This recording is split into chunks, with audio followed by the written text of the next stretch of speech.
today.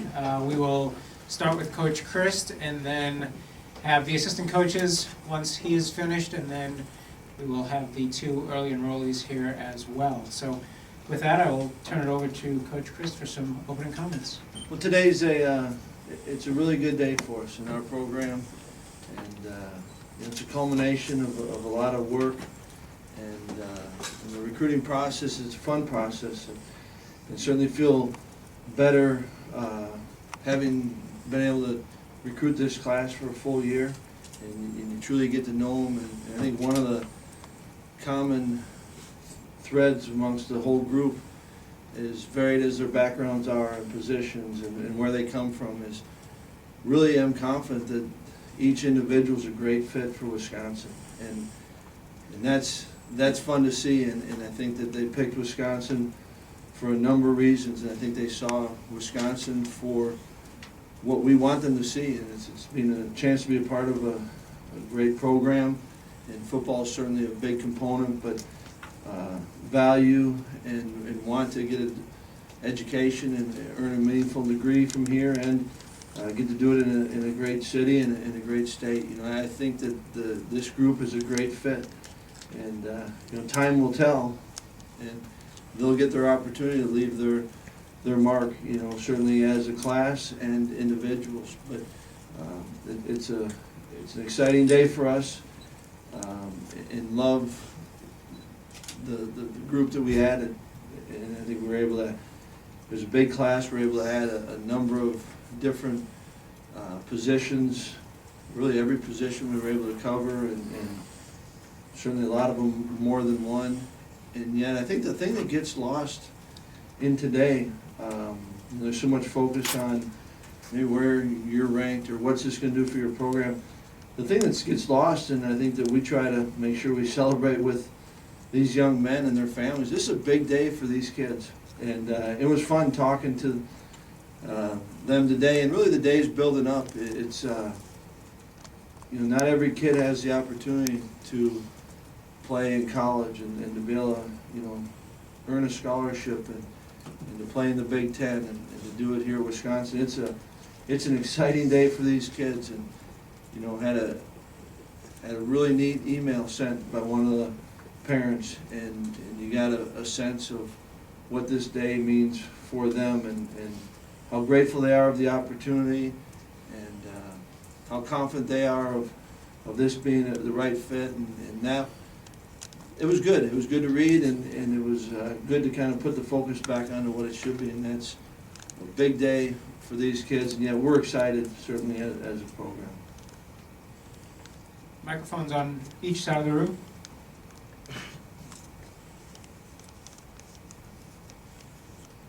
Jeff. Well, you mentioned the number of positions you addressed, and I think Durante Jones was talking earlier during the presentation about getting back out to the east a little bit. He said you made that a priority. Why is that, and what kind of success do you think you can have long-term back out east? I think that having had the opportunity to be here for a number of years, and I think that all of recruiting starts with what's a good fit, and then you also look at the areas that were productive for you, and I remember doing a study. It was one of my last years here as an offense coordinator, and the number of players that we had from out east that came was significant, but the percentage of those that were very good players, and it doesn't mean just because they're from the East Coast they're going to be a great player here, right? But for a long time, and even if you just look at the general student population here, kids will travel from out east to come to Wisconsin. It's been for a long time, and so I think it fits. You're going out there, we've had a couple where the neighbors, my neighbor went there, just had a Wisconsin t-shirt on, and a teacher in school or a neighbor, so it's talked about. But I think the ability for us to get back out and really be out east, I think, is important for us long term. That's going to be one of those areas that you certainly have your in-state, and that's first and foremost, and then you look at probably those areas in the Big Ten footprint, and then those that have been good for us in the past. Now that doesn't guarantee anything, but it's a great starting point. And The other thing I think we were able to do this year was take advantage of some of the relationships that our coaches had. We're out in Arizona because Gray's dad and mom went to the university, and that also led us to Garrett Rand, and Garrett's mom's from Wisconsin. So, if you can go out of state and find a connection to Wisconsin, I think it's important. But getting out east is important to us. Jesse? Well, you didn't have any major surprises on signing day. Everybody that said they were coming came.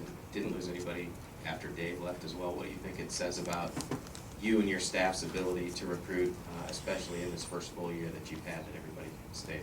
I think the right answer to that, it goes back a little further when I was talking about with fit, and I think what these kids, parents, why they picked Wisconsin, and so certainly the football, it starts the relationship. We're football coaches recruiting their football players, but in the end, I think kids are picking Wisconsin, and we want them to pick Wisconsin because of that and so many more reasons. And I also think, it's a group of guys that we're targeting that have the character that when they say something, that's what they're going to do. And it's not that they didn't have a lot of options, but it wasn't a group that we sensed that there would be a lot of drama at the end, certainly.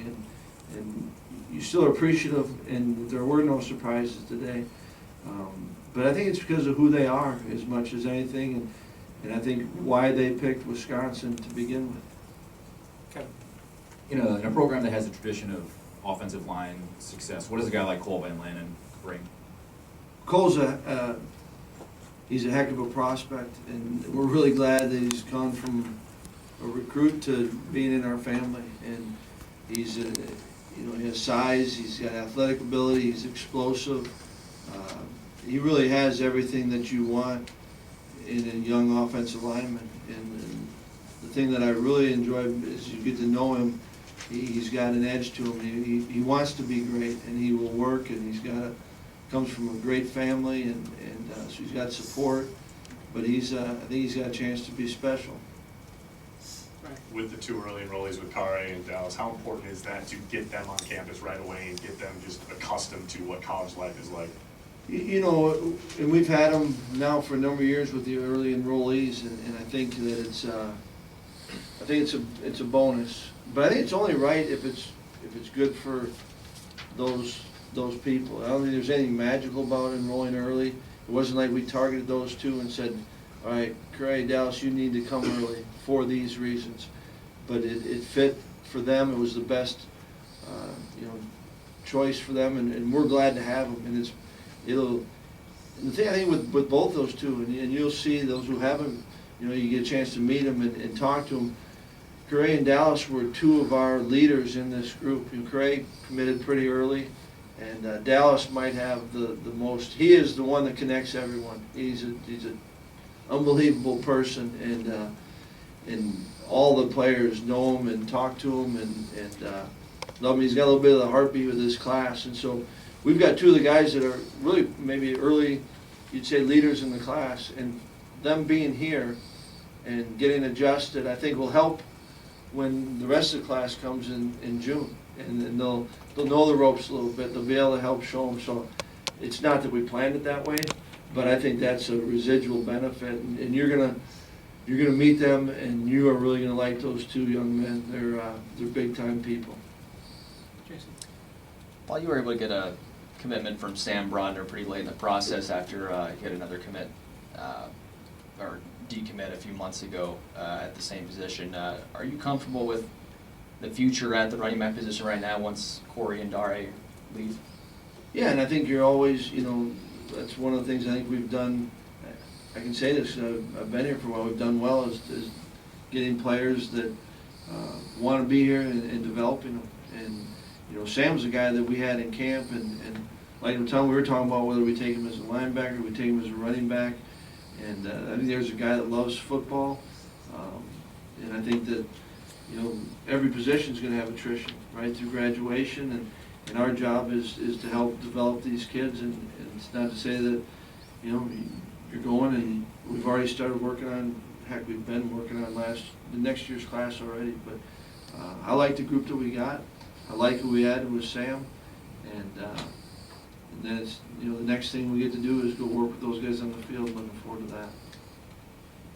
With Isaiah Loudermilk from playing 8-man football in Kansas, what's the difference in assessing or figuring out if a kid can play at this level when you're playing 8-man football? Yeah, it was pretty neat to see, and going there, and I think Isaiah, when you're looking at the film and evaluating, there are some things that jump out. Size, and Isaiah jumps out. His athleticism, the way that he can, you know, I remember seeing a couple clips of just a big guy with balance and body control.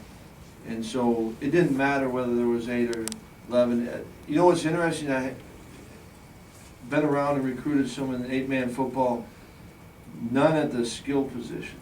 You know, and I think maybe that's where it might be a little bit different. But as far as linemen, you know, I think that there's more than enough where you get an accurate evaluation. And then, you know, as you get to know him and you see, I think he's a young, exciting prospect. He's a puppy, and he's just going to grow. And you know, their weight room, the coach is a great guy, and they're doing a heck of a job in their program. And they were kind of embarrassed. I said, let's go see the weight room. And it truly was the closet off of the gym. You know, but they had it all in there, and the kids used it. And so they were proud of that. And yet I think that once Isaiah gets here and stops playing other sports, he's a guy that's just going to continue to get better and better and improve. And he's a fun kid to be around. And I think that the 8-man wasn't a detriment. It really didn't challenge you in the evaluation process part of it. Jason? Coach, is Deron Harrell going to is he on a gray shirt off, or is he going to join the team this year? Deron is going to, we don't know if he's going to join the team in the summer or if he'll start in January. You know, that's going to be his call. But there's another guy that we were watching, and the more we saw him and saw long, athletic, Mickey Turner went out and watched him play hoops. Ted went and watched him and just thought, here's a heck of an athlete that we think could be a number of different positions. And at the time we got in late, and we didn't want to overcommit anything scholarship-wise, but he came here on a visit and with his mom, and they felt like they knew that this is the right fit for us. And so we are excited about Deron, certainly. You reached in-state to the school that's had some success here in Amherst, getting 2 kids, and Biadish is a scholarship guy, and Garrett Groshek just announced he's going to walk on. What can those kids bring to your program? You know, Tyler's a guy that, in both of them, they played, you know, it's a neat program that they've got going there. And, you know, won the state. And when Tyler came to camp, we just kept seeing, here's a football player, and you watch it, and, you know, Noke on the defense line says, yep, I'd take him, and Rudy in the offensive line, you know, I'll take him. You know, so you're talking about a guy that both the offense and D-line coaches would like to work with, and from a winning program, mom, dad, brother, you get to know them, and it's like, okay, this guy's got some substance to him, he's not afraid of work. He said, this guy's he's a great fit here. And so that's, you know, certainly, you know, I think there's something about guys that have been in winning programs, but you wouldn't just start there and not recruit. We've got other ones that we're really excited about that they didn't win as many games, but I think it certainly is, it's pretty neat what they've done. Well, I actually have 2 questions. First of all, everybody talks about your scholarship players, but what do you expect from this group of walk-ons? This group of walk-ons is, it's interesting because last year it was a group that we really liked, and we liked this year's group, but last year was many more lineman types, offensive linemen, defensive linemen, and I think the ones that we have now are more either skill that we're not sure what skill position, those linebackers that could grow into something, but not the offensive linemen. So it was kind of a complementary, not by design necessarily, but kind of a complementary class to last year's class was heavy with the offense and defensive linemen. You know, you announced 6 walk-ons. There have been 3 or 4 other kids who have said on Twitter that they've accepted preferred walk-on status. Why wouldn't Wouldn't you announce them? Is there something precluding that? Or- You know, it's the big thing is making sure that they're admitted into school and as they go through it. And so, had a weekend, this past weekend, we had a recruiting weekend, and it's making sure that they're admitted into school from our end of it. Joe? Obviously, a lot can change with spring ball and then fall camp when most of these guys enroll. But based on what you know now and what you've seen, and the personnel that you already have on your team, is there a guy that sticks out as one that could possibly contribute as a true freshman? I know Coach Breckerfield mentioned Garrett Rand. Are there guys like that? There are, and I think it's always twofold. It's what are our needs, you know, kind of where are we thin maybe at a spot or two, and it's making sure that young man is ready to step in. And Garrett certainly physically, for linemen, is advanced. You know, he has a chance, I think, to physically be able to play. Now, how all these kids come in and how they pick it up and what they do. We tell every one of them, come, you know, this summer and fall camp and be ready to compete and play. And yet I think you have a sense during fall camp of how it's going to shake out and play, and even that's kind of the inexact science. You know, the last year Alec Ingold, you know, came and had a nice camp, but we thought, okay, we're probably going to redshirt him as a linebacker, and then you have the injury at the running back position, and we move him over, and you look back at the end of the year, and he gave us a lot of significant snaps, and so, you know, there's guys that you think maybe because they're maybe physically or the position they're at might be an easier transition, or a quicker transition, not necessarily easier, quicker transition, but you really don't know. Janelle? Paul, now that you've been through one full year here, wondering how much recruiting has changed since your last full cycle here, 4 seasons ago now, and sort of the impact that, you know, Sir Urban has had at Ohio State, and then what Jim Harbaugh and the style the approach he's taken in Michigan, what kind of impact that's.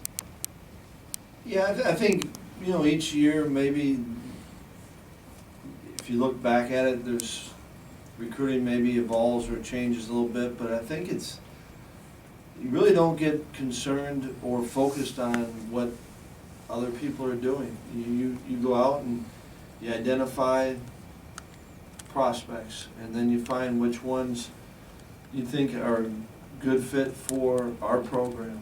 And whether they're highly recruited, we don't mind recruiting against anyone, and whether they're not highly recruited and no one's on them, we don't mind that. You know, I think that it's, in that way I'd say that I haven't changed that way, and you know, felt that that's a way that this program is actually, it's done a great job, you know, finding, identifying young men that can develop and become great players, and so I think that you're always going to go up against and compete. You know, all these kids have choices, and yet I think in the end it's, when you ask every one of the kids, and you do that every year, you know, what made you to pick coming to Wisconsin, it felt right, and so it all comes down to a feeling they have, and it's identifying the right kids and letting them know of your interest, and then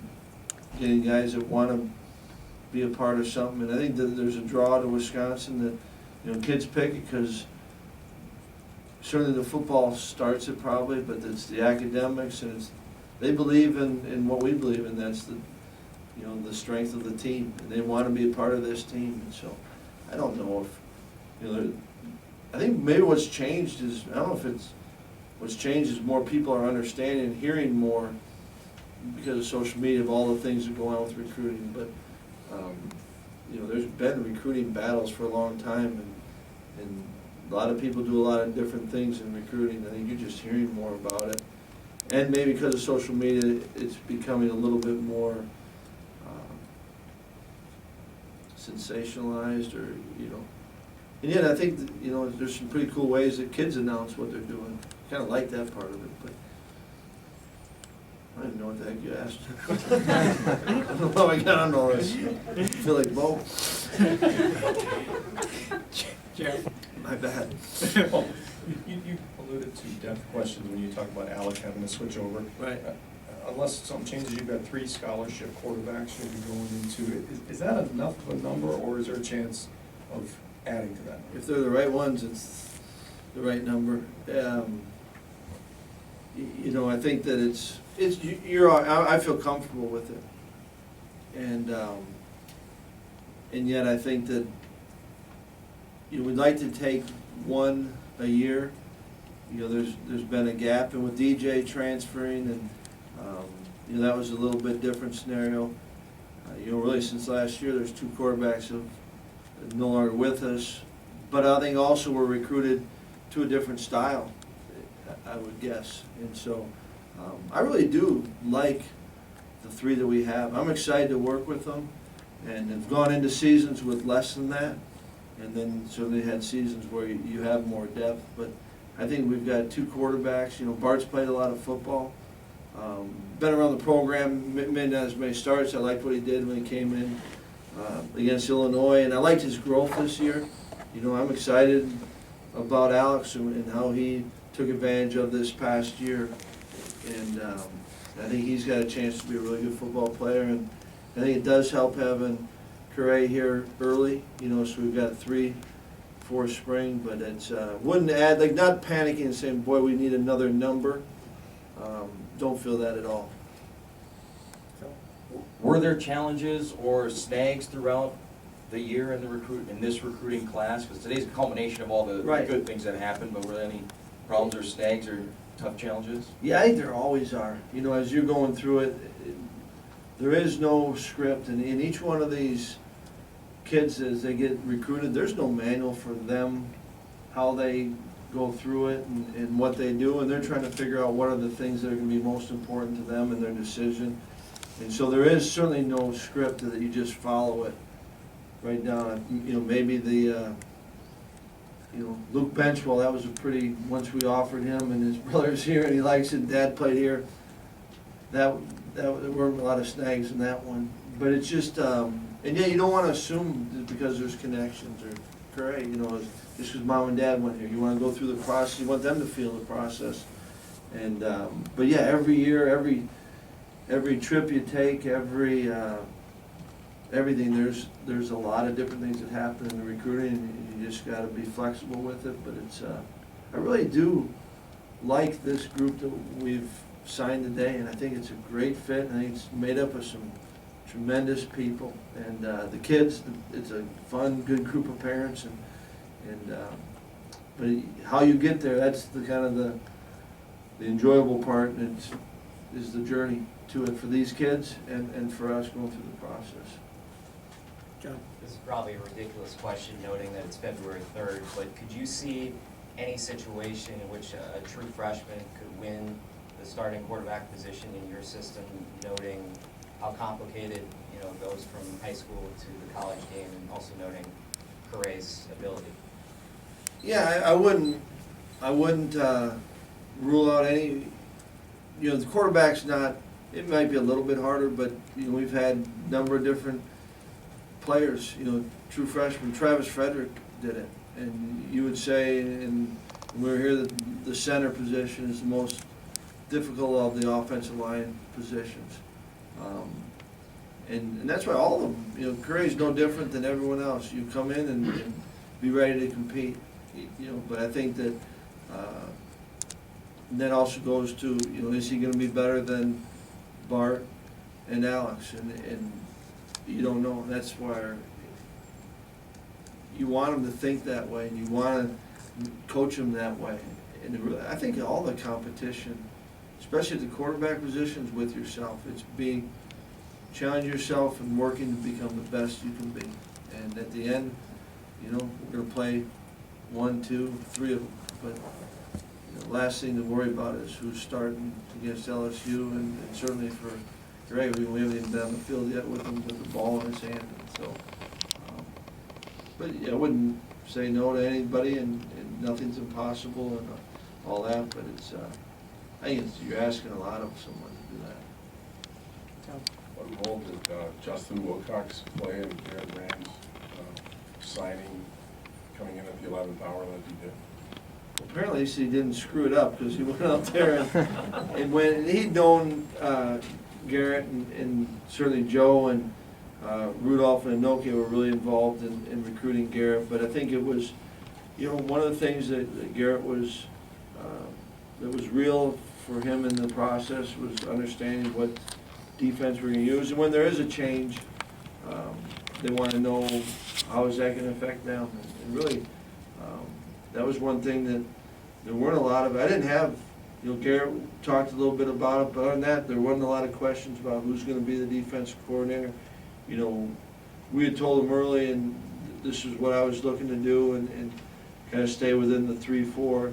So once they understood that, but I think it's a group that picked Wisconsin for a ton of reasons, but I think Justin went in, and I think it just, probably more than anything, reassured them what we were telling them was accurate.